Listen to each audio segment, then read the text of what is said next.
해피 내비게이션 팔복 1. 심령이 가난한 자.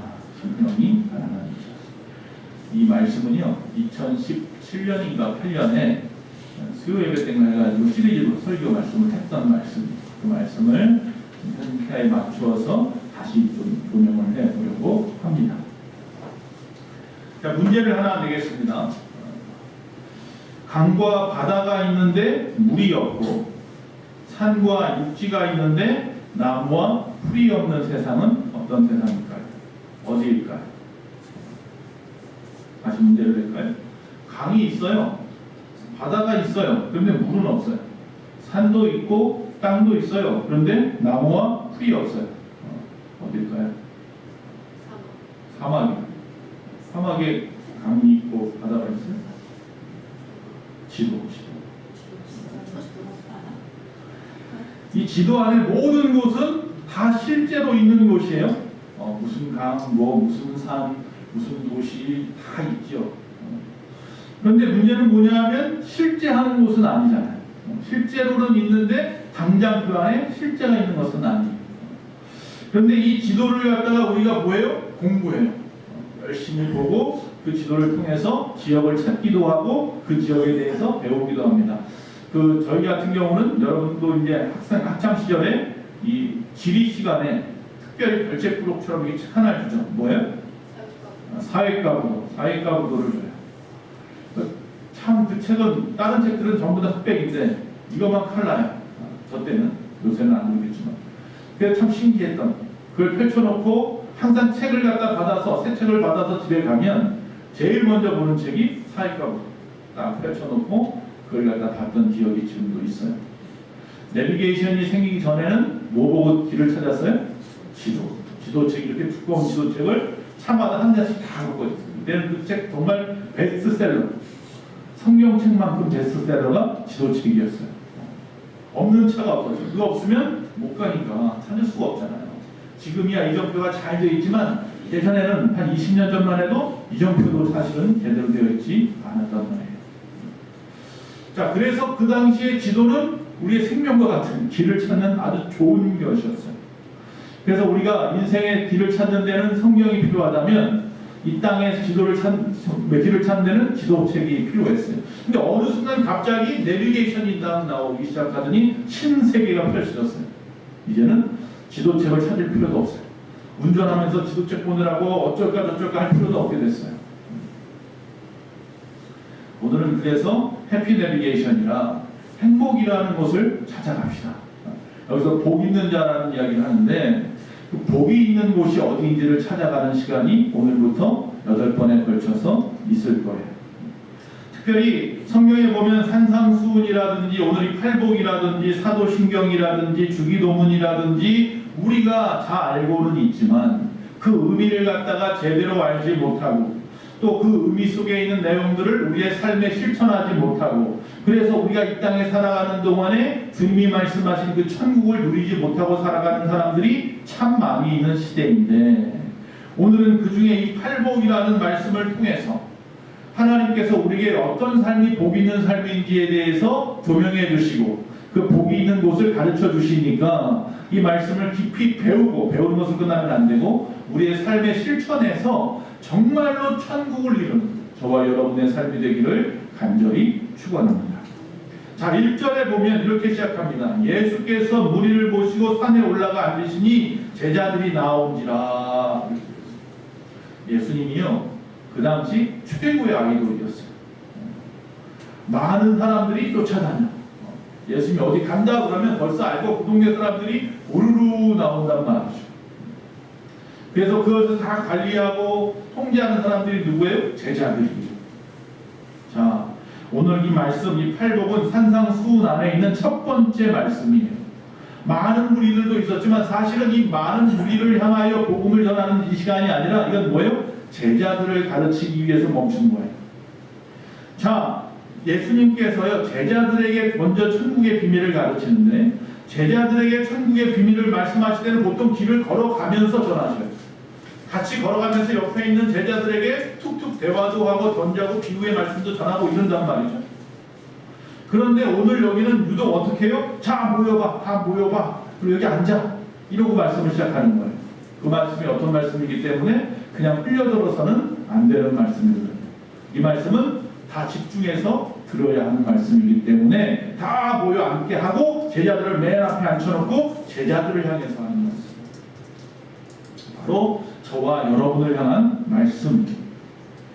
자, 그래서 오늘 말씀은 그렇습니다. 이 팔복은 우리 곁에 실존하고 있는 천국, 하늘에 있는 천국이 아닌 이 땅에 실존하고 있는 천국을 어디인지에 대해서 가르쳐 주시고, 그리고 우리를 인도해 주는 뭐라고요? 행복 내비게이션이 되는 거예요. 즉 실천하게 하시고 경험하게 하시고, 그래서 그 안에서 기적과 역사를 보기 위한다면 오늘 말씀을 듣는 것에 끝나면 안 되고 마음에 새기고 이 말씀의 삶을 오늘부터 실천하시기 바랍니다. 그래서 그것이 습관이 되고 경험이 되어서 여러분의 삶의 진정으로, 오늘 말씀의 첫 번째 뭐예요? 심령이 가난한 자는 복이 있나니 뭐라고요? 천국이 그들의 것이라고 했습니다. 그 천국을 누리는 저와 여러분이 되시기를 간절히 바랍니다. 할렐루야. 8번 오늘부터 시작하는, 항상 이야기하죠. 심의 옷의 금마화의, 이게 뭐예요? 팔복의 앞장은 딱 심령이 가난한 자, 애통하는 자, 마음이 청결한 자, 의에 줄이고 목마른 자, 긍휼히 여기는 자, 금마화의, 하는 자, 또 의를 위하여 핍박받는 자까지 해서 8가지가 쭉 나오잖아요. 이 8가지의 그 복을 갖다가 오늘부터 하나하나 볼 텐데, 오늘 첫 번째 바로 심령이 가난한 자입니다. 자, 이 말씀 제가 뭐라고 했어요? 읽기만 해서는 안 되고, 이 말씀을 읽었으면 이 말씀을 따라가야 하고, 따라가는 것으로만 멈추면 안 되고 따라가서 그것에서 누려야 된다라는 것입니다. 그러기 위해서 뭐가 필요하냐면 우리의 오늘 이 시간 결단하는 시간, 말씀을 듣고 결단하시는 저와 여러분이 되시기를 간절히 축원합니다. 첫 번째 생각해 볼 것은 뭐냐면, 자, 심령이 가난한 자라고 했어요. 이 심령이 가난하다라는 말에 우리가 오해하는 게 있어요. 심령이 가난하다는 말을 우리가 참 잘못 생각하고 있는 부분들이 있는데, 무엇이라고 잘못 생각하고 있는지 좀 생각해 보면, 첫째는 뭐냐면요, 이 심령이 가난하다라는 것을 이 물질적인 가난이라고 오해해서는 안 됩니다. 그러니까 우리가 이 땅에서 배고프고 막 여러 가지로 물질도 없어서 빈궁하게 살아가는 것이 복되다라고 생각하면 착각입니다. 5절에 보면 온유한 자는 복이 있나니 그들이 땅을 기업으로 받을 것이요 그랬으니, 물론 물질적인 복도 있어요. 그러나 지금 여기서 말하는 심령이 가난한 자는 물질적인 것을 이야기하는 것이 아니라 심령을 이야기하고 있다는 것이에요. 즉 팔복의 복은 영적인 복, 육적인 복, 모든 복을 다 누리게끔 하시는 영육간의 모든 복을 이야기하고 계시지만, 오늘 여기 있는 심령이 가난하다라는 말 때문에 이 땅에서 가난하게 살아야 된다라고 생각하는 것은 착각이라는 거예요. 하나님 입장에서 볼 때 하나님의 백성들이 이 땅에서 물질적으로 가난하게 사는 게 어찌 복이겠습니까? 여러분의 자녀들이 이 땅에서 가난하게 사는데 그 부모의 마음이 편하겠습니까? 그렇지 않습니다. 이 말은 뭐예요? 물질적인 가난이 아닙니다. 두 번째, 그럼 이것은 또 어떤 지식적인 갈망이느냐? 그것도 아니라는 거예요. 빌보서 1장 9절 말씀에 내가 기도하노라 너희 사랑을 지식과 모든 총명으로 점점 더 풍성하게 하사, 이렇게 했어요. 자, 지식으로 사랑을 풍성하게 하라고 했어요. 즉 지식이 목적이 아니거든요. 그러니까 심령이 가난하다라는 것은 그저 갈급한 것만이 아니에요. 지식적인 갈급함을 이야기하는 게 아니에요. 지식적인 갈망, 어떤 배우는 것에, 배움에 대한 갈망을 이야기하는 것은 아니에요. 지식이 목적이 아니라 사랑을 위해서, 천국을 누리기 위해서 우리가 이 땅에서 지식도 필요하고 총명도 필요한 거지, 그게 목적이 되는 안 됩니다. 더 많은 지식을 소유해야 천국을 소유한다라는 오해도 하면 안 돼요. 물론 이 땅에 있으면서 하나님 말씀이나 세상 살아가는 삶의 지혜나 지식을 더 많이 가지고 있으면 그것을 가지고 더 많이 하나님 앞에 영광 돌리고 더 많은 일을 할 수 있는 것은 맞아요. 그러나 그것이 절대로 아는 만큼 천국 간다는 것은 아니라는 거예요. 세 번째, 자기 비하도 아니에요. 심령이 가난하다라고 하니까 어떤 의미에서 나는 못난 사람이야, 나는 쓸모없는 사람이야, 나는 부족한 사람이야, 자기 비하하라는 이야기도 아니에요. 즉 고린도전서 7장 23절에 너희는 값으로 사신 것이니 사람들의 종이 되지 말라 이렇게 말했어요. 어떤 값으로 샀어요? 예수의 피값으로 샀어요. 하나님의 피값으로 우리가 사신 바 되었는데 저와 여러분이, 여러분 옆에 있는 분은 어떤 분이에요? 보배롭고 존귀한 분이에요. 할렐루야. 그 누구도 이 땅에서 비난받거나 사람들로부터 손가락질 당할 사람은 없어요. 하나님이 그렇게 만들지 않았어요. 그렇기 때문에 저와 여러분도 세상에 기죽지 맙시다. 할렐루야. 우리는 무엇을 얼마나 가졌든 우리는 피값으로, 예수의 피값으로 산 바로 보배롭고 존귀로운 존재임을 늘 기억하고 살아가십시오. 나는 안 돼, 나는 별거 없어, 나는 바보야, 멍청이야, 어리석어, 이런 소리는 지금부터 하지 마시기 바랍니다. 그렇게 말하면 여러분을 이 땅에 보내신 하나님 마음이 아픕니다. 물론 부자가 천국에 들어가기가 어렵다라고 했어요. 성경에는 천국에 들어가기가 어렵다고 그랬지 못 간다는 얘기는 없어요. 왜 부자가 천국에 가기가 어렵습니까? 가진 것이 많아서요. 가진 것이 많은데 왜 못 갑니까? 의지할 게 많아서요. 세상에 의지하고 세상에 바라볼 것들이 너무 많아서 천국 가기 어렵다는 얘기예요. 그럼 가난한 사람은 다 천국 갑니까? 아니요. 여기서 말하는 이 심령이 가난한 자는 뭐예요? 물질적 가난이 아니라니까요. 그러나 물론 가난한 자 중에서도 심령이 가난하지 않은 분들이 있어요. 어떤 분들이요? 자존심 강한 사람들이 있어요. 이러면 또 천국 가기가 어려워집니다. 심령이 가난하다는 것은 어떤 물질적인, 보여지는 어떤 지식적인 이런 게 아니라 우리의 태도일 수도 있어요. 아무리 스스로 겸손하다 외친다고 해서 심령이 가난해지는 것은 아닙니다. 절대로 말에 있지 않습니다. 능력은 말에서 있지 않습니다. 또 생각해 볼 것이 있습니다. 그럼 심령이 가난하다는 말에 대한 오해에 대해서 지금 세 가지를 보았는데 이런 게 아니라고 했으면 그럼 그 참 뜻을 알아야 될 것 아니에요? 여기 보면 두 가지 단어가 나와요. 심령이 가난한 자. 그럼 심령이 뭐고 가난이 뭔지를 알면 될 거 아니에요. 그럼 뭐가 내 거예요? 천국이 우리 거가 돼요. 자, 그럼 도대체 심령은 뭐냐? 원어의 뜻은 뿌뉴마티라고 해서 성령, 호흡, 영 이런 거예요. 하나님께서 인간을 창조하시고 그 후에 생영을 불어 넣으셨다 그랬잖아요. 그거 말아요. 영적인 것을 말아요.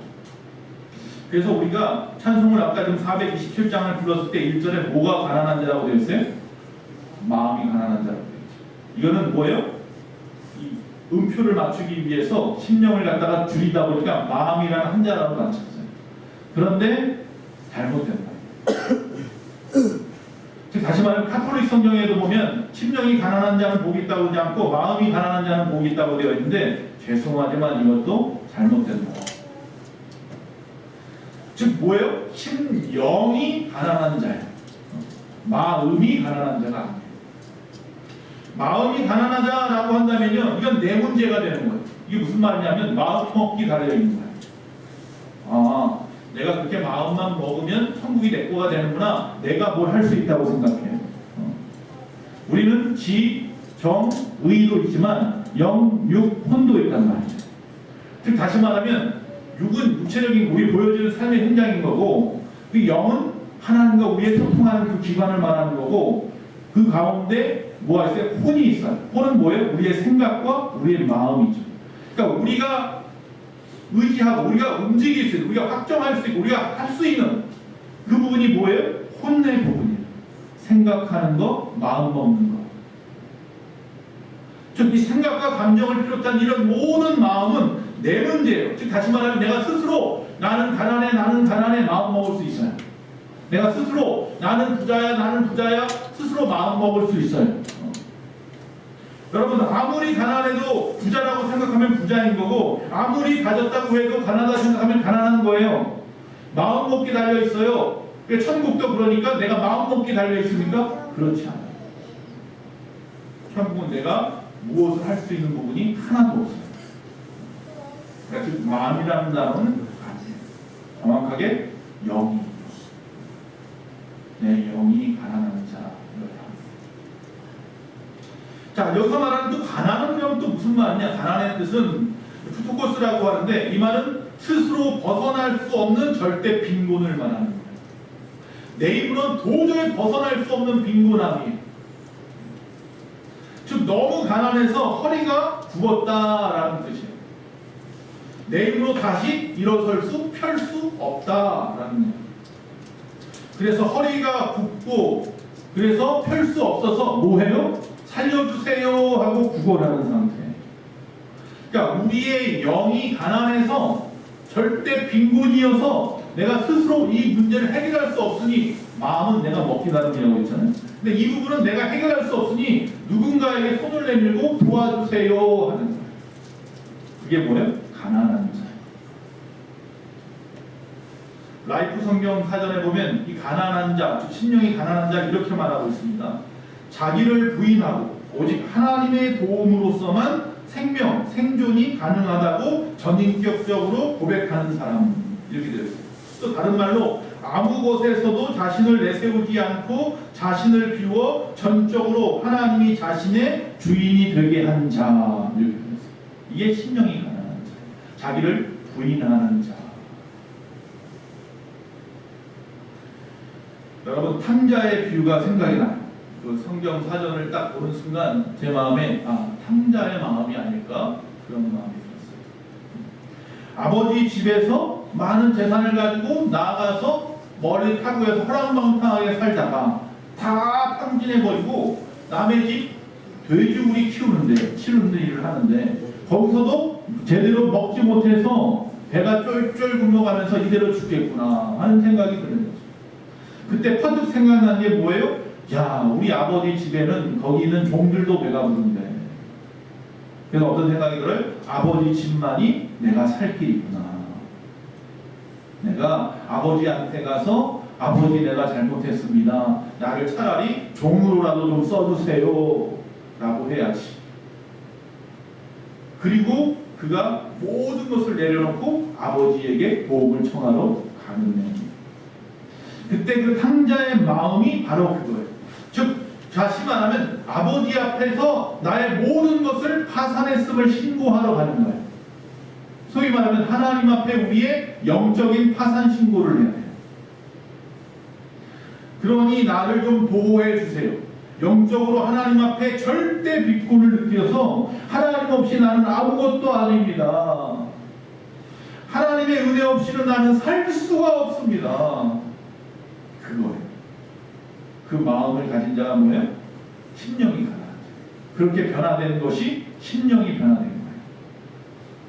여러분 아침에 일찍 일어나면 제일 먼저 뭐 합니까?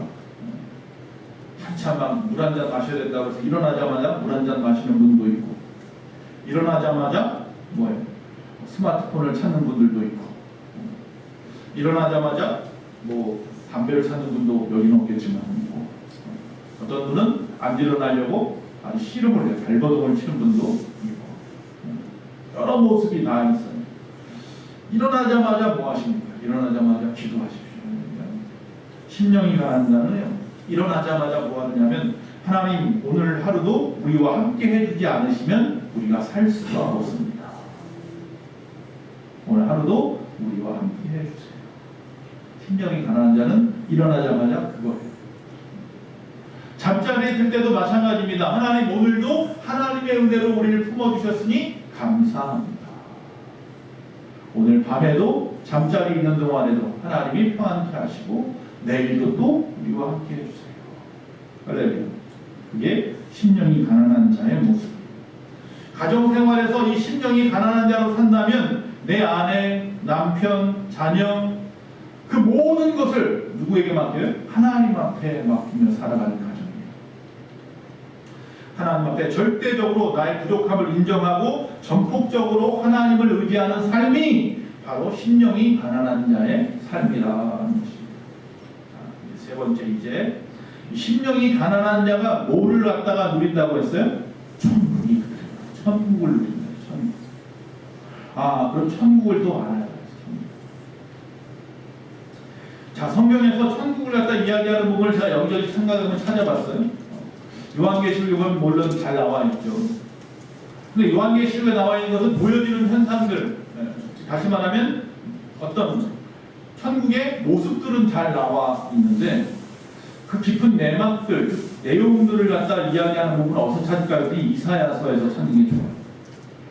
이사야서 보니까 35장에 보니까 천국, 킹덤 오브 헤븐이라고 되어 있는데 이 천국의 특징 6가지가 너무 잘 나와 있어요. 천국은 어떤 곳이냐?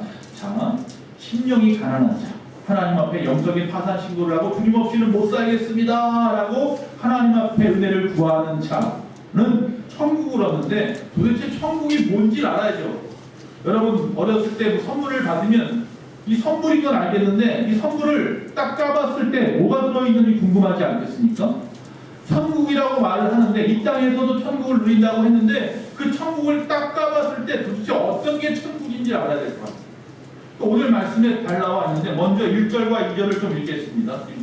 시작. 광야와 메마른 땅이 기뻐하며 사막이 백합화같이 피어 즐거워하며 무성하게 피어 기쁜 노래로 즐거워하며 레바논의 영광과 갈멜과 사타론의 아름다움을 얻을 것이라. 그것들이 여호와의 영광 곧 우리 하나님의 아름다움을 보리라. 할렐루야. 광야, 메마른 땅, 사막에 꽃이 피고 하나님의 아름다움을 보리라 그랬어요. 그건 뭐예요? 회복된다는 거예요. 회복된다는 말은 리바이벌이에요. 다시 말하면 뭐라고 해요? 부흥이라는 거죠. 첫 번째, 천국은 부흥입니다. 예수님께서 천국을 비유하실 때 여러 가지로 비유를 하시는데 그 중에 한 여인이 밀가루에 누룩을 넣는 비유를 하십니다. 즉 다시 말하면 밀가루에 누룩을 넣었더니 어떻게 돼요? 부풀어 오르는 거죠. 그게 뭐예요? 부흥이에요. 겨자씨 비유도 하십니다. 그 씨가 나무가 되는 이야기를 하셔요. 즉 한 알의 씨가 땅에 떨어져서 죽음으로 말미암아 많은 열매를 맺는다고도 말씀하세요. 그것이 뭐예요? 부흥.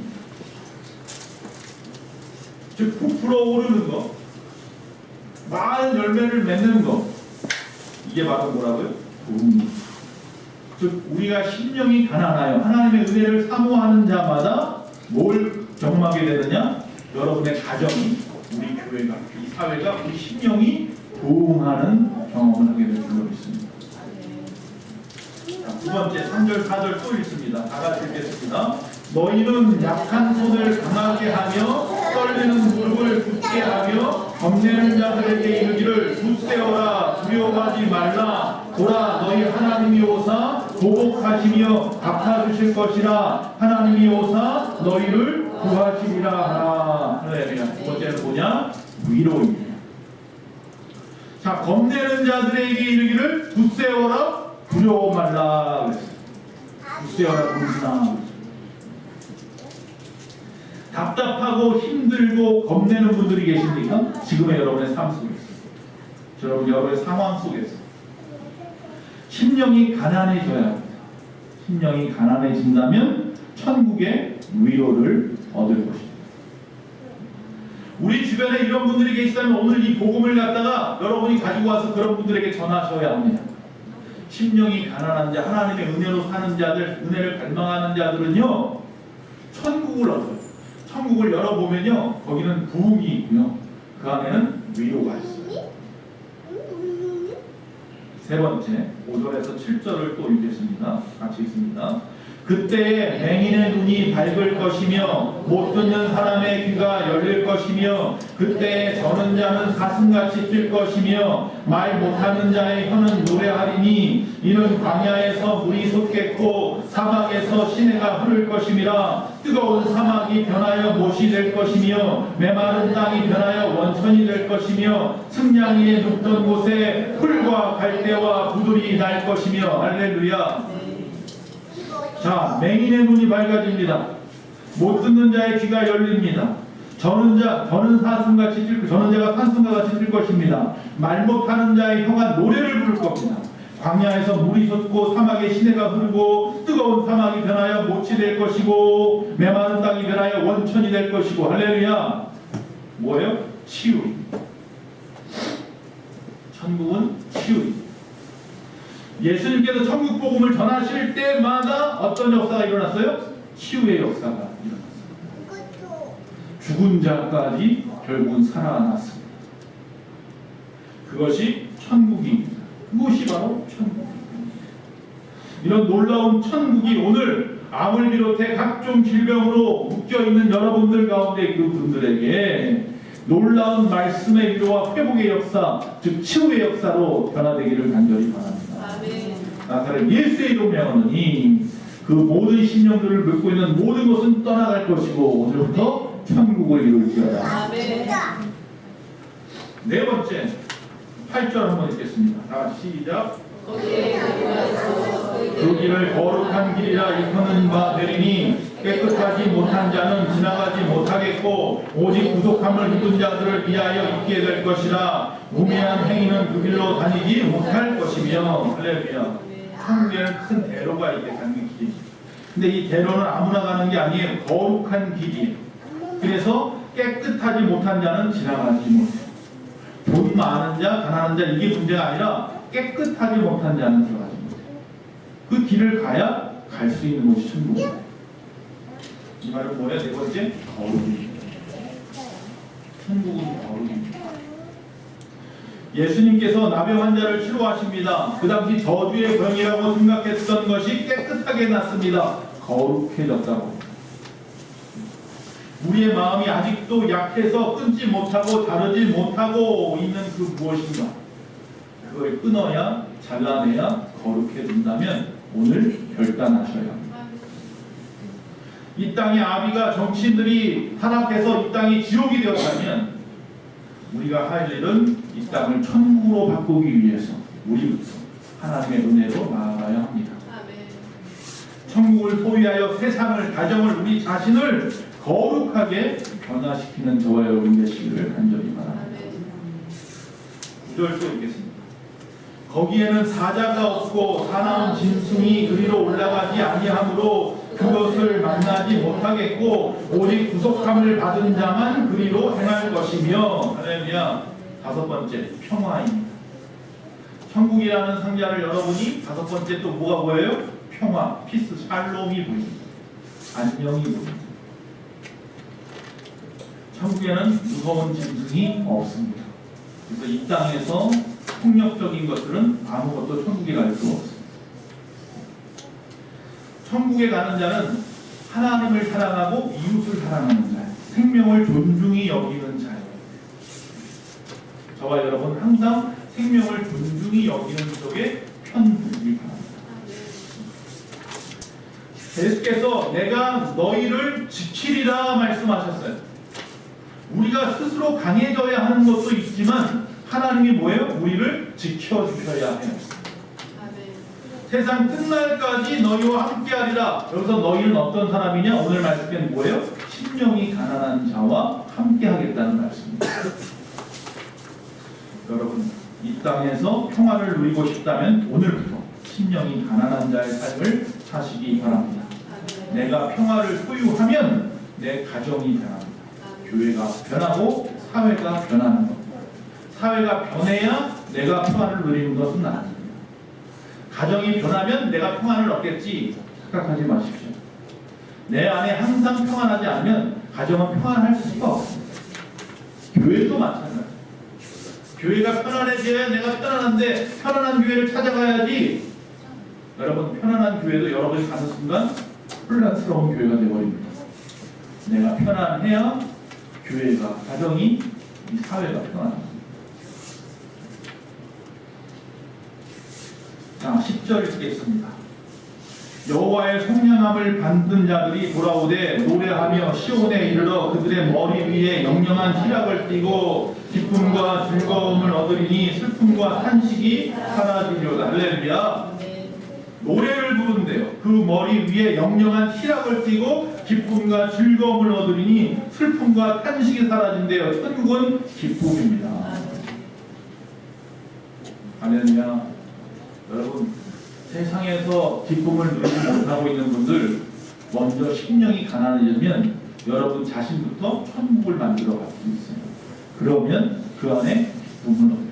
올 한해 우리 교회가 행복한 성도제가 되자고 했는데 여러분이 천국이 되면 돼요. 여러분의 가정이 천국이 되고 여러분이 살고 있는 그 사회가 천국이 되고 이 교회가 천국이 되고 내 자신이 천국이 되면 세상에 희락이 넘치고 기쁨이 넘치고 즐거움만 있습니다. 여기 말한 것처럼 슬픔과 탄식이 사라질 겁니다. 이 땅의 문제는 눈에 보여지는 어떤 사건, 사고, 어떤 사상이나 가치관의 문제가 아니라 우리 자신이 심령이 가난하지 않아서 문제예요. 즉 자기 사랑, 자기 욕심에 가득 차 있기 때문에 자기 부인을 하지 못해서 그런 자들이 모여 있다 보니 세상은 끊임없이 부딪히고 싸우고 나누어지고 분열되어져 있어요. 하나님은 분열의 영이 절대로 안 옵니다. 자, 성경에 보면 그러면 누가 천국을 가장 잘 누리고 살았을까 찾아봤는데 사실 100% 완전하게 천국을 누린 사람 찾기는 어려운데 그 중에서 이 심령이 가난하려고 노력했던 사람 한 사람을 발견할 수 있어요. 이게 바로 목동이에요. 목동. 그의 직업은 목동이에요. 근데 나중에 보니까 주님이 그를 향하여 뭐라고 말씀하냐면 주님의 마음에 뭐한 자? 합한 자라고 했어요. 누구예요? 다윗이. 용기를 가지십시오. 우리도 다윗이 되지는 알아요. 다윗도 실수했다는 거 알아요. 그런 똑같은 우리하고 똑같은 성령을 가지고 있는 인간이에요. 그도 실수하고 그도 죄를 짓더라. 그런데 주님은 그를 그분의 마음에 합한 자라고 했으니 도대체 왜 그렇게 하셨을까? 주님이 그것을 어떻게 판단하셨을까? 즉 우리는 천국 가는데 즉 세상의 것으로 가는 것이 아니구나. 세상의 판단으로 가는 게 아니구나. 하나님은 바리새인처럼 법대로 살아라. 율법과 전통과 규례를 지켜야 한다. 그래야 천국 간다. 이렇게 말씀한 적이 없어요. 하나님은 사두개인들처럼 선을 많이 행하고 이 땅에서 현실에 충실하게 살아야 한다. 라고 말씀해 주시지도 않았어요. 하나님은 또 SNF파처럼 열심을 부려라. 악한 것들을 물리쳐라. 이렇게 말씀하지도 않았어요. 하나님은 심령이 가난한 자에게 천국을 주겠다고 말씀했어요. 다윗이 죄를 지었을 때 부끄러운 일이었습니다. 부끄러웠지만 그가 어디로 돌아서요? 심령이 가난한 자로 돌아서요. 그래서 뭐예요? 회개부터 하는 거예요. 이게 중요합니다. 회개하지 않은 자는 심령이 가난한 자가 아닙니다. 내가 심령이 가난해진 자는 회개부터 합니다. 나를 용서해 주십시오. 나를 좀 살려주십시오. 하나님 앞에 엎드려서 밤이 새도록 눈물 흘리며 우는 자가 심령이 가난한 자예요. 네가 잘못했어. 너 때문이야. 이런 사람들은 심령이 가난한 자가 아니라니까요. 세상 정의, 세상의 무엇, 세상의 뭐 그것만 따지는 사람도 심령이 가난한 자는 아니에요. 그렇게 하지 말라는 건 절대로 아니에요. 하나님의 말씀의 법, 율법과 전통과 규례도 지켜야 합니다. 세상에서 선을 행하며 살아야 합니다. 악한 것은 물리쳐야 합니다. 그러나 정말 중요한 것은 내 심령이 변화받는 것입니다. 내 심령이 회개하는 것입니다. 우리는 연약할 수 있습니다. 부족할 수도 있고요. 부자일 때도 있고 가난할 때도 있죠. 많이 배울 수도 있고 못 배울 수도 있습니다. 하지만 하나님 나라의 복의 기준은 절대로 그런 것이 아닙니다. 돈으로도 못 가요. 착한 일 많이 해도 못 가요. 오직 믿음으로 가는 나라예요. 즉 하나님을 얼마나 의지했느냐가 중요한 거예요. 즉 나는 누구인가 이것도 중요하겠지만 그보다 나는 누군가의 누구인가가 중요한 거예요. 훗날 이 다윗이 그 당시 악장이었던 성가대장이었던 이 고라를 통해서 이런 찬양을 짓습니다. 시편 42편 1절과 2절 말씀입니다. 같이 읽겠습니다. 하나님이여 사슴이 시냇물을 찾기에 갈급함같이 내 영혼이 주를 찾기에 갈급하니이다. 내 영혼이 하나님 곧 살아계시는 하나님을 갈망하나니 내가 어느 때에 나아가서 하나님의 얼굴을 배울까. 심령이 가난한 자의 기도 가장 어울리는 기도가 무엇일까 시편에서 생각해 보니 바로 이 말씀인 것 같아요. 하나님이여 사슴이 시냇물을 찾기에 갈급한 것 같이 내 영혼이 주를 찾기에 갈급합니다. 이거보다 멋진 표현이 어디 있을까요? 나의 심령이 가난하다라고 하는 것을 가장 잘 드러내는 그 구절이 바로 이 부분이 아닌가 싶어요. 내 자신이 부유할 때도 가난할 때도 행복할 때도 불행할 때도 언제든지 시냇물을 찾는 이 사슴처럼 하나님을 갈망하는 자. 낙타는 매일같이 물을 먹지 않아도 살 수 있습니다. 그래서 사막에서 살지요. 그러나 사슴은 매일같이 물을 먹어야 합니다. 이 목에 있는 이 기록 부분이 편도라고 하는 부분이 셀로판지처럼 너무너무 얇아서 물을 잠시도 먹지 않으면 습하지 않으면 금방 붙어버려요. 말라버려요. 그래서 죽을 듯이 고통스럽대요. 사슴은. 끊임없이 뭐예요? 물을 마셔요. 그 사슴을 보고 싶으면 시냇가에 있으면 볼 수밖에 없대요. 그래서 이 사슴은 끊임없이 시냇가를 찾아요. 물을 찾는단 말이죠. 자, 그런데 그 물이 말랐어요. 자, 그럼 어떻게 해요? 엉뚱하게 막 마른 땅을 갖다가 발굽으로 막 긁기까지 해요. 목이 너무 말라서 어떻게든지 물을 먹고 싶다는 거죠. 그런 절박한 마음이 지금 다윗의 마음이에요. 다윗은 목동이에요. 그러다 보니까 사슴이 어떤 형태의 모습을 하는지 다 알아요. 그래서 이런 말을 할 수 있는 거예요. 사슴이 물을 찾는 거죠. 갈급해서 말이에요. 없는데도 불구하고 말라버린 시냇가를 갖다가 막 땅으로 발굽으로 막 찾는 것처럼 그런 갈급함을 하나님 앞에. 그런 왕이었습니다. 뭐든지 명령하면 신하들이 할 수 있는 사람이었습니다. 그렇다고 해서 그는 하나님 앞에 풍악을 올려라, 찬양을 올려라 명령만 하고 있지 않습니다. 스스로 비파와 수금을 펴며 하나님을 찬양하던 왕이었습니다. 그는 직접 찬양만 한 것이 아닙니다. 법궤가 들어올 때, 드디어 예루살렘으로 법궤가 들어올 때 아랫도리가 벗겨진 줄도 모르고 덩실덩실 춤을 췄던 사람이 다윗입니다. 그만큼 하나님이 갈급합니다. 하나님 앞에서 심령이 가난한 자에게 그는 춤을 멈출 수가 없습니다. 그가 그렇게 고백하는 거예요. 오직 여호와는 나의 목자시니 내가 부족함이 없다. 그런 찬양과 그런 고백이 저와 여러분의 찬양이고 고백이 되기를 간절히 바랍니다. 하나님께서 오늘 가난한 자의 심령으로 매달리는 자에게 하나님께서는 놀라운 복, 천국의 복을 허락하실 줄로 믿습니다.